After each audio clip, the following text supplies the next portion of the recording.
نحمده ونصلي على رسوله الكريم أما بعد فأعوذ بالله من الشيطان الرجيم بسم الله الرحمن الرحيم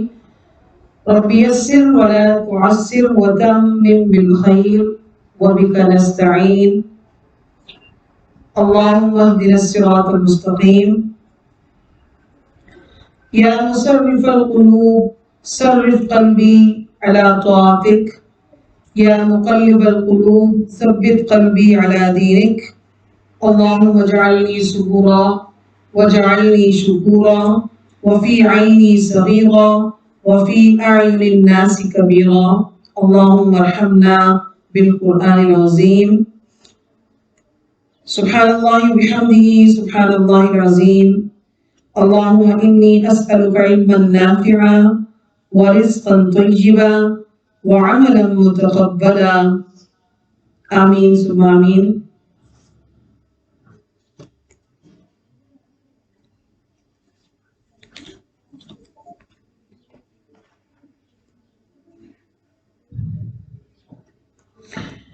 سورۃ لقمان مکی سورت ہے اور اس میں 34 آیات ہیں، 4 رکوعات پر مشتمل یہ سورہ ہے۔ حروف مقطعات سے اس سورہ کا آغاز ہوتا ہے۔ بسم اللہ الرحمن الرحیم الف لام میم تلک آیات الکتاب الحکیم، یہ حکمت والی کتاب کی آیات ہیں۔ اس سورت کے مضامین بھی دیگر مکی سورتوں کے ہی جیسے ہیں کہ بنیادی عقائد کا اس میں ضمن ذکر ہے اور حکمت و دانائی کے کچھ اصولوں کو بھی بیان کیا گیا ہے۔ ارشاد ربانی ہوتا ہے کہ یہ حکمت والی کتاب کی آیات ہیں اور یہ ہدایت اور رحمت ہیں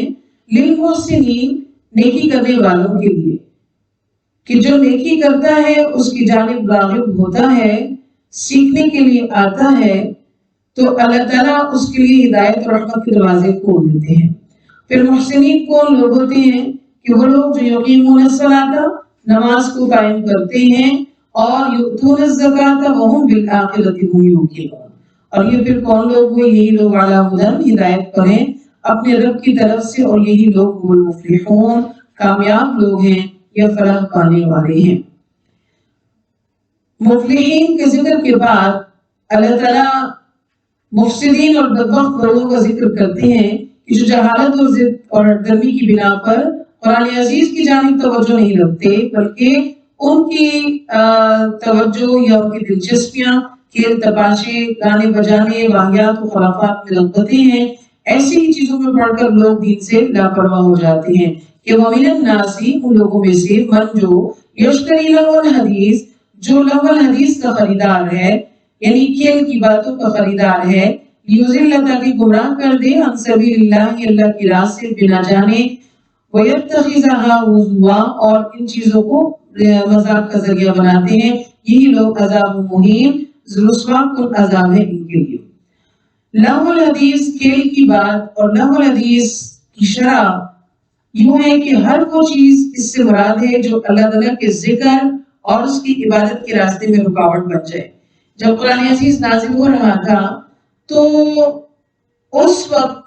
ایسی ہی کوششیں جاری تھیں، کیونکہ مکہ کے مشرک جو تھے انہیں سخت تشویش لاحق تھی کہ لوگ روز بروز متاثر ہو رہے ہیں، تو اس پروگرام میں ہر طرح کی رکاوٹیں کھڑی کرنے کی کوشش کی۔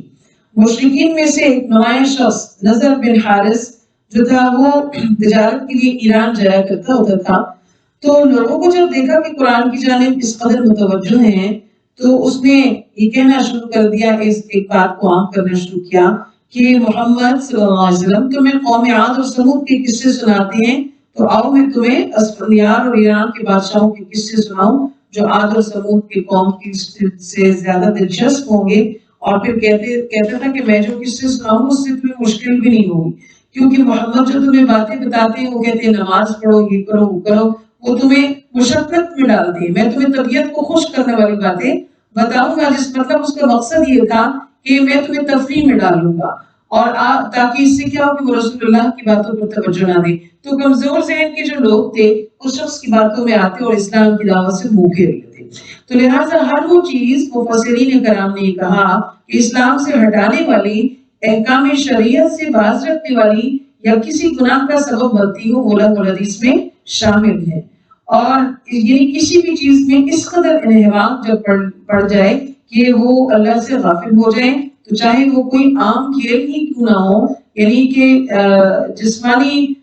فٹنس کے لیے جیسے فٹ بال، کرکٹ اور اس قسم کی گیمز کھیلی جاتی ہیں، لیکن ان میں ساری رات پڑ جانا اور بہت گھنٹے یا شطرنج یا تاش، کبوتر بازی اور جانوروں کو لڑانا، یہ سب چیزیں جو مکروہ تحریمی کے درجے میں آتی ہیں، جب ان کا استعمال جو ہے وہ حد سے بڑھ جاتا ہے تو اللہ کے ذکر سے غافل کر دینے والی ہوتی ہیں، تو لہٰذا ایسی چیزوں میں پھنس کر نہیں رہ جانا چاہیے۔ تو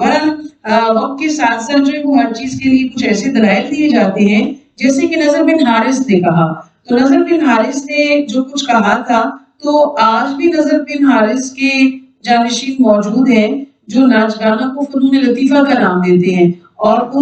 اس کو آرٹ کے نام سے جو موسوم کرتے ہیں، فن کے نام سے موسوم کرتے ہیں، اور کہتے ہیں کہ ہمارے کلچر کا حصہ ہے، اور پھر ثقافتی وفود بنا کر دیگر ممالک میں بھیجتے ہیں، جو کہ نیری اوریانی اور فحاشی کا ہی سبب ہے۔ تو لہٰذا یہ دیگر غیر مذاہب سے یہ کام مسلمانوں میں عہد کرایا ہے، اور یہ شیطانی کام ہے، اور اس سے جو ہے نفاق پیدا ہوتے ہیں دل میں۔ نفاق کس طرح سے پیدا ہوتا ہے کہ انسان جو ہے وہ مومن ہوتے ہوئے، مسلمان ہوتے ہوئے اس کا دل جو ہے وہ اللہ کی عبادت میں، اللہ کے ذکر میں نہیں لگتا ہے، تو پھر یہ اس کے قول و فعل میں تضاد ہوا کہ وہ کہتا کچھ ہے اور اس کا عمل کچھ ہے۔ تو لہٰذا یہ جو لغو الحدیث ہے، جس میں رقص و سرور کی محفلوں کا سننا اور سجانا، چاہے کہ وہ شادی بیاہ کے موقع پر ہو یا کسی اور تہوار کے موقع پر ہو، اور اسی طرح ناچ گانے کو آرٹ کے طور پر کہنا اور اس طرح دیگر یہ سب چیزیں یہ نفاق کو پیدا کرتی ہیں۔ اور اس کو عبداللہ بن مسعود، عبداللہ بن عباس جو کہ بہترین مفسر قرآن تھے، اور امام حسن بصری وغیرہ، سب نے اس کو لغو الحدیث قرار دیا ہے، یعنی ان کا کوئی اختلاف نہیں ہے، کیونکہ گانے کے لیے استعمال ہونے والے تمام آلات موسیقی جو ہیں وہ بالکل بھی جائز نہیں ہے۔ اسی لیے اگر قوالیوں کے اندر ایسے آلات کا استعمال کیا جائیں تو چاہے کہ اس میں وہ یہ کہیں کہ وہ کسی نعت کو بیان کرنا چاہ رہے ہیں یا کسی غزل کو وہ پڑھ رہے ہیں کر رہے ہیں، تو بھی ان کے لیے یہ ہے کہ اس قسم کی لغویات میں منہمک ہونا یہ سب لغو الحدیث میں آتا ہے۔ تو لغو الحدیث یہاں پر جو آیت پڑھ رہے ہیں تو اللہ کے نزدیک ایسے شخص بدبخت ہے۔ وَإِذَا تُتْلَى عَلَيْهِ آيَاتُنَا، جب ہماری آیات اس کے سامنے پڑھی جاتی ہیں تو وَلَّى مُسْتَكْبِرًا، تو پشت پھیر کر تکبر کرتے ہوئے چلے جاتے ہیں، كَأَن لَّمْ يَسْمَعْهَا، گویا کہ اس نے سنا ہی نہیں ہے، كَأَنَّ فِي أُذُنَيْهِ وَقْرًا، گویا کہ اس کے کانوں میں ڈانٹ لگے ہیں، کہ غافل بندے کا یہی حال ہوتا ہے۔ آج بھی کوئی کسی ڈرامے میں، کسی فلم میں، کسی اور جو ہے وہ فنی شو میں بزی ہو، آپ اس کو قرآن کی طرف، نماز کی طرف بلا کر تو دیکھیں، اس کو کتنا برا لگے گا۔ وہ بالکل اس کے مصداق ہوگا، وَإِذَا تُتْلَى عَلَيْهِ آيَاتُنَا وَلَّى مُسْتَكْبِرًا كَأَن لَّمْ يَسْمَعْهَا كَأَنَّ فِي أُذُنَيْهِ وَقْرًا۔ تو اللہ فرماتے ہیں کہ ایسے بے عقیدہ اور بے عمل لوگ جو سنیان سنی کر دیتے ہیں، فَبَشِّرْهُ بِعَذَابٍ أَلِيمٍ، دردناک عذاب کی خوشخبری تو دو ان کو کہ اللہ تعالیٰ ان سے نمٹے گا۔ لیکن وہ لوگ کہ پھر جنہوں نے ایمان لائے اور عامل الصالحات کیے، ان کے لیے جنات النعیم ہے، خالدین فیہا، اور اس میں وہ ہمیشہ رہیں گے۔ یہ اللہ کا وعدہ حقاً سچا وعدہ ہے کہ وہ ان کے ساتھ پورا کرے گا، باغات والی نہریں دے گا، اور غالب حکمت والا ہے۔ اللہ کی قدرت کو دیکھو کہ اس نے آسمان کو بنایا ہے بغیر عمد ترونہا، بنا ستونوں کے، دیکھو یعنی آسمان کے، عبداللہ بن عباس کو فرماتے ہیں کہ آسمان کے ستون تو ہیں مگر تمہیں نظر نہیں آتے، اور یعنی کہ مطلب یہ کہ بنا ستونوں کے اس طرح سے بھی کہ اللہ نے چونکہ اس کو تھاما ہوا ہے، اس کا ستون، اس کا ٹھہراؤ اللہ نے رکھا ہوا ہے، اور اس طرح پہاڑ جو ہے زمین میں دسا دیے ہیں تاکہ انتمید بکم، تم کو لے کے ڈولنے نہ لگ جائے۔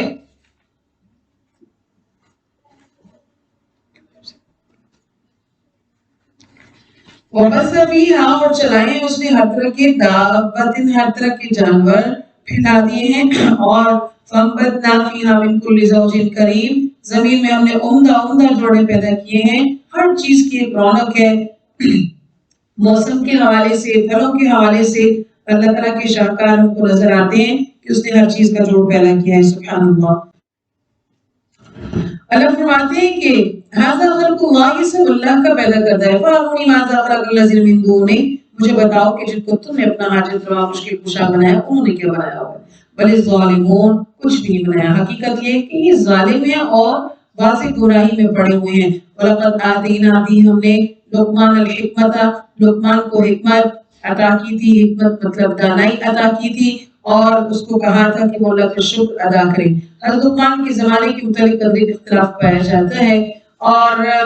بعض ان کو بنی اسرائیل کے فرد تصور کرتے ہیں اور تو آئیے اور کہتے ہیں کہ آپ کا زمانہ جو ہے حضرت داؤد علیہ السلام کا زمانہ ہے اور ان کی رفاقت سے متعلق بھی بات کہتے ہیں اور بعض آپ کو نبی تسلیم کرتے ہیں. اور جمہور مفسرین کی یہی رائے ہے کہ وہ نبی نہیں تھے بلکہ اللہ کے مومن اور نیک آدمی تھے، اللہ کے ولی تھے. اللہ نے آپ کو معاملہ فہم بنایا تھا، حکیم بنایا تھا، دانشور بنایا تھا. کہ اللہ فرماتے ہیں جیسے خود کہ ہم نے اس کو حکمت عطا فرمائی تھی. حکمت کا لفظ قرآن و حدیث دونوں میں مذکور ہے کہ حکمت جو ہے وہ دراصل وہ علم جس سے وہ دین کا علم اس سے مراد ہے. یعنی آپ لوگوں کو کتاب و حکمت کی تعلیم دیا کرتے ہیں جیسے کہ آپ صلی اللہ علیہ وسلم سے متعلق آتا ہے. اور حکمت کے بارے میں حدیث میں آتا ہے کہ یہ مومن کی گم شدہ میراث ہے، یعنی جہاں بھی اسے پاتا ہے تو اسے حاصل کر لیتا ہے، یعنی سمجھ کی بات کو ضائع نہیں ہونے دیتا ہے، اس کو پا لیتا ہے. لقمان حکیم جو تھے وہ بہت سے انہوں نے ان کے بارے میں مشہور ہے کہ انہوں نے بہت سے نبیوں کی زیارت بھی کی اور ان کے اقوال بہت زیادہ یعنی کہ کتابوں کے اندر آتے ہیں کہ جو ان کی ذات سے متعلق مشہور ہیں اور یقیناً آپ کے نظروں سے اس کا مطالعہ گزرا بھی ہوگا. حضرت لقمان کے جو محاوروں میں بھی بہت سارے اقوال آتے ہیں اور پھر جن کے پاس وہ تھے ان کے ساتھ ان کے بعض واقعات ایسے کہ جن سے بندہ حیران ہوتا ہے کہ کتنی جو ہے وہ زبردست مثال یا بات کو وہ پیش کرتے تھے. تو لقمان حکیم نے ہمیشہ اللہ سے جو دعا کی تھی وہ یہی تھی کہ اللہ میں تیری ذات کے ساتھ مٹی میں ملا دینے والے فقر سے جو ہے وہ پناہ مانگتا ہوں. اور ان کی نصیحتیں بھی بہت مشہور ہیں اور یہاں پہ بالخصوص جو ذکر ہے سب سے پہلے تو لقمان حکیم کا کہ اللہ نے فرمایا کہ ہم نے اس کو کہا تھا کہ انشکر للہ، اللہ کے لیے شکر ادا کرو. اللہ تعالیٰ نے آپ کو فہم و فراست جیسی چیز عطا فرمائی ہے تو یہ علم و دانش جیسی بلند چیز عطا کی ہے، اس کا شکریہ تم کو ادا کرنا چاہیے. اور کیونکہ جو کوئی شکر کرتا ہے تو فَإِنَّمَا يَشْكُرُ لِنَفْسِهِ، اس کا یہ شکر اس کی اپنی بھلائی کے لیے ہوتا ہے. جبکہ ہم سورۃ ابراہیم میں یہ پڑھ بھی چکے ہیں کہ لَئِن شَكَرْتُمْ لَأَزِيدَنَّكُمْ وَلَئِن كَفَرْتُمْ إِنَّ عَذَابِي لَشَدِيدٌ. تو لہٰذا شکر ایک بہترین صفت ہے. اللہ فرماتے ہیں یہاں پر بھی جیسے کہ جس نے کفر کیا تو کوئی مسئلہ نہیں، ناشکری کرنے والے پر کوئی مسئلہ نہیں. کیوں کہ اللہ جو غنی حمید، وہ تو غنی ہے، اسے کچھ پرواہ نہیں، وہ صفات شدہ ہے کہ کوئی اس کی تعریف کرے یا نہ کرے، کائنات کی ہر چیز اس کے لیے اس کی تعریف میں رتب اللسان ہے. آگے حضرت لقمان اسلام کا اپنے بیٹے کو بطور نصیحت جو انہوں نے کچھ باتیں کی تھی اس کا اجمالی ذکر یہاں پہ قرآن میں آتا ہے کہ وہ نیک بندے اس دانشور نے، اور ایک حکمت کا تقاضا بھی یہی ہے، ایک سمجھدار باپ جو ہے وہ بیٹے کی دنیا کو نہیں سوچتا ہے صرف، بلکہ وہ یہ کہتا ہے کہ یہ دنیا کا جو میرا جانشین ہے یہ میرے آخرت میں بھی میرے دائیں بائیں نظر آئے. اور نصیحتوں میں سب سے پہلی نصیحت جو لقمان حکیم اور قرآن کی مدارسوں میں ملتی ہے. تو جب ہم نے پچھلے انبیاء کا ذکر پڑھا تو انہوں نے اپنے بچوں کو، جیسے یعقوب علیہ السلام، انہوں نے بھی اپنے بچوں کو یہی نصیحت کی تھی کہ توحید سے متعلق. لقمان حکیم نے بھی اپنے بیٹے کو شرک سے منع کیا کہ یہ ظلم عظیم ہے. اور اس وقت کو یاد کرو کہ جب کہا لقمان لابنہ وہو یعظہ، جب کہ اس کو نصیحتیں کر رہے تھے، ان کو سمجھا رہے تھے، تو انہوں نے کہا یا بنی لا تشرک باللہ، میرے بیٹے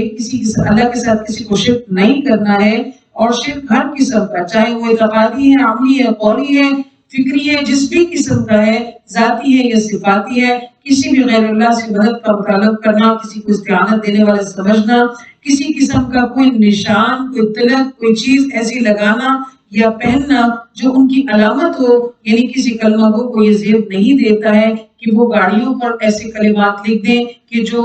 بالکل شرک کی علامت ہوں، اور ایسے زیورات کو پہن لیں کہ اس جو جیسے ہندو وغیرہ پہنتے ہیں، جیسے عیسائی جلیب لٹکاتے ہیں، کچھ ایسی چیز مخصوص کر لی جائے جو غیر اللہ کے ساتھ ٹکراتی ہو۔ تو لقمان حکیم نے اپنے بیٹے سے مزید یہ کہا کہ جس کا عام طور کے خطاب کے ساتھ بھی اللہ تعالیٰ نے تمام انسانوں کے لیے اس کو خطاب کیا کہ وصیت کی ہے ہم نے انسان کو بھی والدین اس کے والدین سے متعلق ہمیں تاکیدی حکم دیا۔ ہم نے 2-3 بار اور بھی تاکید کے حوالے سے پڑھا کہ یہ قیمتی بات ہے کہ اللہ نصیحت کر رہے ہیں والدین سے۔ تو اب یہاں پر ہم دیکھتے ہیں کہ توحید کا ذکر کے بعد والدین کا ہمیشہ اللہ کے حق کے بعد والدین کے حق کا ذکر آیا ہے کہ سب سے زیادہ نیک سلوک کے وہی مستحق ہیں۔ تو نیک سلوک کا حکم حضرت لقمان خود بھی اپنے بیٹے کو دے سکتے تھے، لیکن انہوں نے ایسے نہیں کیا کہ ذاتی غرض سامنے آئے، تو لہٰذا والدین سے حسن سلوک سے متعلق خود اللہ تعالیٰ نے یہاں اپنا کلمہ بیان فرمایا کہ اپنے ماں باپ کا حق ادا کرو، اس لیے کہ حملت امہ وہن علی وہن، تمہاری ماں نے جو ہے کمزوری پر کمزوری برداشت کر کے، یعنی دوران حمل برداشت کی، اور وفصالہ فی عامین، یعنی اس کے پیدا ہونے تک کی تکلیف، اور پھر وہ جو دودھ چڑھانے کا 2 سال کا دورانیہ ہوتا ہے، یہ اس کی پرورش کے ٹوٹل وقت میں یہ سب سے بڑا احسان ہے۔ یعنی ایک ماں کا اپنی اولاد کے اوپر یہ جو ٹائم پیریڈ ہے یہ سب سے بڑا احسان ہے، اس کا کوئی نعمت بدل نہیں ہے، کوئی اولاد اس احسان کا حق ادا نہیں کر سکتی۔ اسی لیے تاکیدی حکم دیا کہ انشکر لی، میرا شکر ادا کرو، ولی والدین، اور اپنے والدین کا بھی شکریہ ادا کرو۔ والدین کا شکریہ اس لیے بنتا ہے کیونکہ بہت سے ہم جب دیکھتے ہیں ایک عام تشریح جو دلائل کے طور پر مختلف مواقع پر سننے میں آتی ہے، جو اولاد کی جانب سے ہوتی ہے، جو بچوں کی نمائندگی کرتے ہوئے کہتے ہیں کہ والدین نے کون سے احسان کیا، یہ ان کے فرائض میں داخل تھا۔ تو ان کے فرائض میں تو داخل تھا، تو فرائض میں داخل روٹی ہو سکتی ہے، پراٹھا نہیں ہو سکتا۔ فرائض میں داخل 2 جوڑے کپڑے ہو سکتے ہیں، لیکن ہر کلر کا ہو، ہر ڈیزائن کا ہو، یہ نہیں ہو سکتا ہے۔ ان کے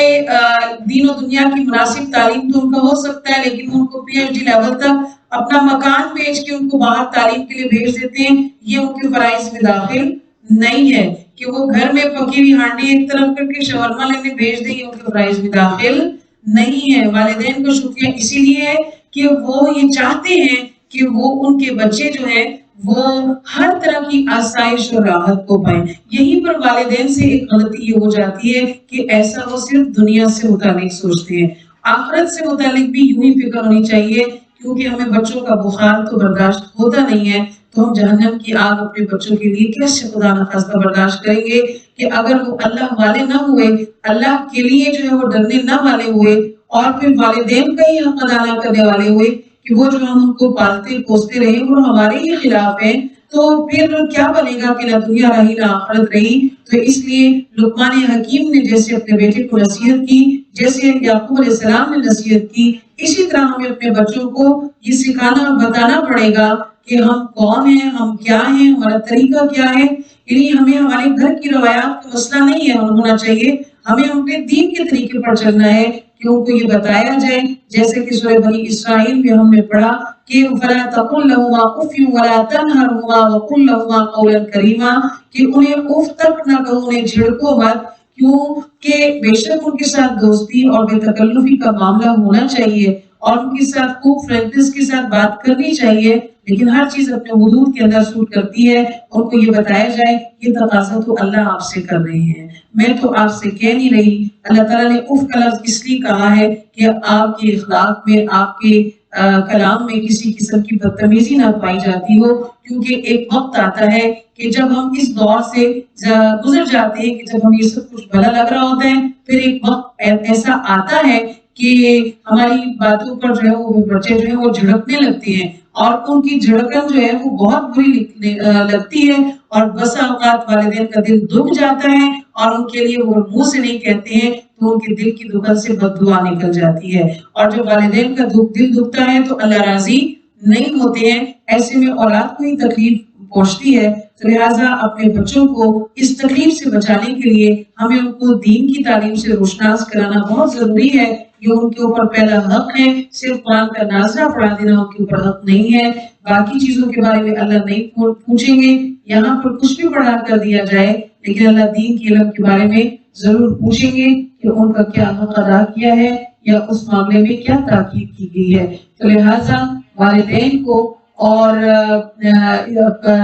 خاص طور پہ جو باپ ہیں ان کو یہ کرنا ہوگا کہ نماز کی تاکید، کیونکہ داؤد علیہ السلام اپنے گھر میں اپنے گھر والوں کو نماز کی تاکید کیا کرتے تھے. انبیاء کے گھرانوں نے جو طریقے اختیار کیے تھے ہم کو وہ طریقہ اختیار کرنا ہوگا. ان کو ہر چیز کی مرضی دے کر دین اسلام میں کسی کی مرضی کی اجازت نہ دیں، کیونکہ دین جو ہے وہ صرف تابع ہے اللہ کے حکم کے، اللہ کے رسول کے بتائے ہوئے طریقے پر. تو پہلی نصیحت کی شرک سے منع کرنے کی، اور دوسری یہ تھی کہ والدین کے ساتھ حسن سلوک، اور تیسری بات اسی ضمن میں کہ میرا بھی شکریہ ادا کرو اور ان کا بھی شکریہ ادا کرو. تو رب ارحمہما کما ربیانی صغیرا، شکریہ کے طور پر ہم یہ دعا کرتے ہیں کہ ہمارے والدین نے جیسے بچپن میں ہم پر شفقت کا معاملہ کیا تھا، اللہ تعالیٰ آپ اس عمر میں ان کے ساتھ شفقت اور رحم کا معاملہ فرما دیں، ان کی ہر مشکل کو آسان کر دیں، ہر بیماری کو کم کر دیں، اور ان کا خاتمہ ایمان بالخیر ہو. ہمیں ان کے لیے صدقہ جاریہ بنا دیں. کسی قسم کی محتاجی اور کسی قسم کی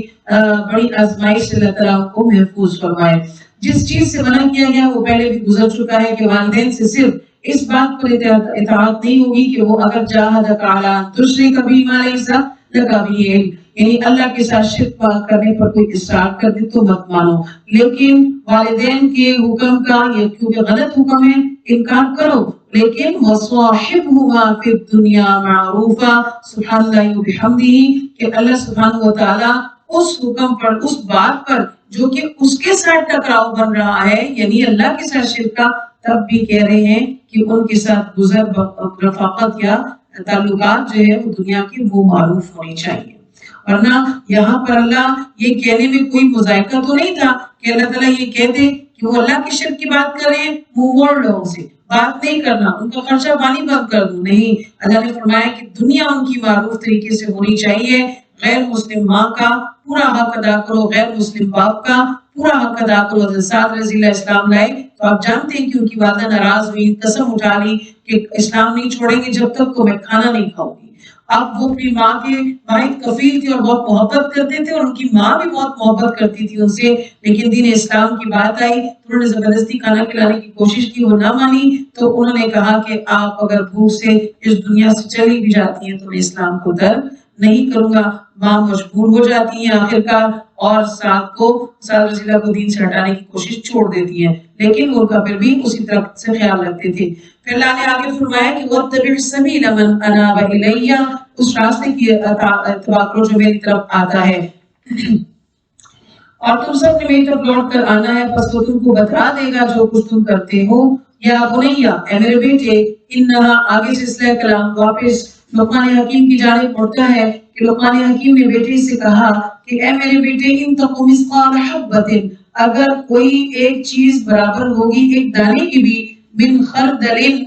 رائی کی مثال، یعنی کسی چھوٹی چیز کی مثال دینی ہوتی ہے تو رائی کے دانے کی دیتے ہوتے ہیں. تو ایسی بھی کوئی چیز ہوگی، چھوٹے سے چھوٹا عمل ہوا، عمل سے مراد چاہے کہ برا ہے چاہے کہ وہ اچھا ہے، اور وہ عمل ہوا، یعنی ایک تو وہ رائی کے دانے کے برابر عمل تھا، اوپر سے وہ کہا تھا فتکن فی صخرۃ، کسی چٹان کے اندر، کسی پتھر کے اندر دبا ہو. ایک رائی کا دانہ کسی چٹان پتھر میں کس کو دکھتا ہے؟ اللہ نے فرمایا کہ اوفی السماوات کے اوفی الارض، آسمانوں یا زمین کے کسی کنارے پر بھی ہوگا تو یأتی بہ اللہ اس کو لے آئے گا. مطلب کیا ہے کہ لقمان حکیم اپنے بیٹے کو قیامت کے دن کی محاسبے سے ڈرا رہے ہیں کہ دیکھو اگر تم نے کوئی بھی برا عمل کیا، وہ رائی کا ہوا، کسی چٹان میں بند پڑا ہوا، اتنا دور ہوا، اللہ اس خیانت کو سامنے لائیں گے. ہاں اگر تم نے اتنا سا کوئی اچھا عمل بھی کیا ہوا تو اللہ تمہیں اس کا اجر دیں گے، کیونکہ اللہ تعالیٰ لطیف و خبیر، بہت باریک بین ہے اور ہر چیز سے